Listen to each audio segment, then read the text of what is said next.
Imagine if everyone lived the same way, thought the same way, and kept repeating the same solutions others had already tried. Would we ever have had the internet, airplanes, or even diverse music? The truth is, the people who changed the world weren't the ones who followed the herd.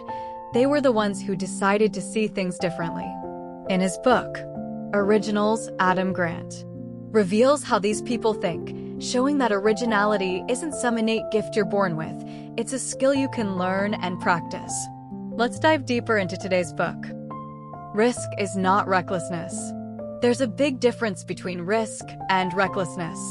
Many people assume that innovators or originals are those who abandon everything and dive headfirst into the unknown. But Adam Grant emphasizes that originals don't do that. They take calculated risks, minimizing potential losses while maximizing chances of success through smart planning and small experiments.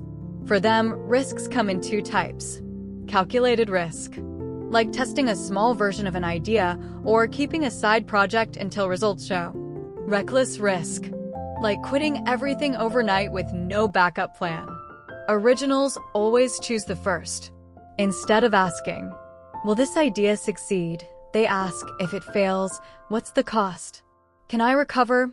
They follow the strategy of small bets, multiple small experiments where each teaches them something new and lowers uncertainty.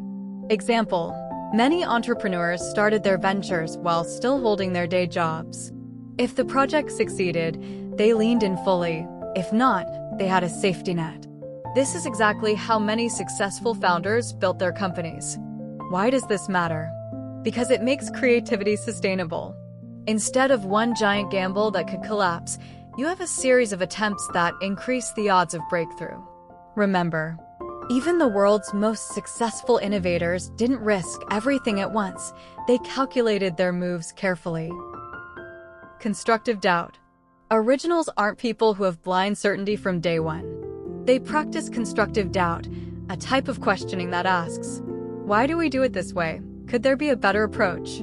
This isn't destructive negativity, it's curiosity that sparks new possibilities. The difference is clear. Constructive doubt challenges assumptions, explores alternatives, and leads to testable ideas. Empty cynicism just says this is wrong without offering solutions. Originals use specific tools for this. 1. Reframing assumptions, questioning why we believe what we believe. 2. Inversion thinking, asking, what would make this fail, or what if we did the opposite? 3. Experimentation over debate, running simple tests instead of endless arguments. Example, when every automaker was convinced electric cars would never work, Elon Musk asked, why not? What's really stopping us? His constructive doubt led to Tesla, which reshaped the global car industry. Why does this matter? Because it breaks mental stagnation, turning criticism into a productive skill that generates real innovation. Remember, sometimes the path to originality begins with a simple question, why must it be this way? The power of smart procrastination. Adam Grant challenges a common myth that success requires immediate action and instant execution. In fact, he argues that delaying strategically can enhance creativity. This isn't laziness, it's smart procrastination, where stepping back allows ideas to simmer, connect, and mature. Example, Leonardo da Vinci spent 16 years intermittently working on the Mona Lisa, returning to it again and again. The result? Not just a painting, but a timeless masterpiece. Not every delay is failure. Sometimes, procrastination is exactly what allows brilliance to emerge. Quantity breeds quality. People often believe creativity comes from producing one perfect, genius idea. But the book shows the real secret, producing a large number of ideas. Why? Because volume creates diversity, and diversity increases the chance of greatness. Example, Thomas Edison is famous for inventing the light bulb, but few know he filed over 1,000 patents. His genius wasn't just in one idea, but in producing so many that some inevitably changed the world. So instead of waiting for the perfect inspiration, keep producing, testing, and iterating. Out of the quantity, quality will emerge. Fear of failure versus fear of regret. Adam Grant highlights two powerful fears that shape our choices. 1. Fear of failure.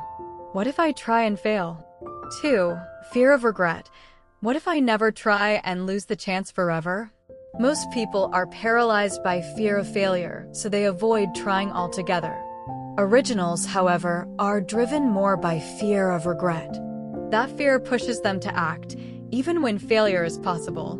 Example: Nelson Mandela admitted he felt fear, but what scared him more was regretting not standing against injustice. His choice to act despite the risks transformed the destiny of an entire nation. The key question, years from now, what will hurt more, failing or regretting that I never tried? The power of allies and support. No matter how brilliant, an idea won't thrive if it stays locked inside its creator's mind. To grow, it needs a network of allies. Originals understand that change rarely comes from a lone individual, it comes from communities and movements. Example: Martin Luther King Jr. gave the vision for the civil rights movement, but it was the thousands of supporters, organizers, and everyday people who gave it strength and ensured its victory. Supporters might be partners, encouraging friends, or even constructive critics who help strengthen the idea. Without allies, originality struggles to survive. Challenging expectations and changing reality. Originals refuse to be boxed in by society's ready-made expectations. They ask, why should things be this way in the first place? This isn't about being different for the sake of it, it's about using difference to make a lasting impact. Example: Elon Musk didn't settle for the existing standards of the auto or space industries. By challenging those expectations, he pioneered some of the most ambitious ventures of our time. The essence of originality is not adapting to reality, but reshaping it. In the end, Originals teaches us that creativity isn't reserved for reckless risk-takers or rare geniuses. Anyone can be original if they learn how to. Delay wisely, not lazily. Produce prolifically to discover the best. Choose regret over inaction. Build a circle of supporters. Break rules when guided by a powerful vision. Adam Grant's message is simple yet profound. Originality isn't a luxury, it's the force that changes the world.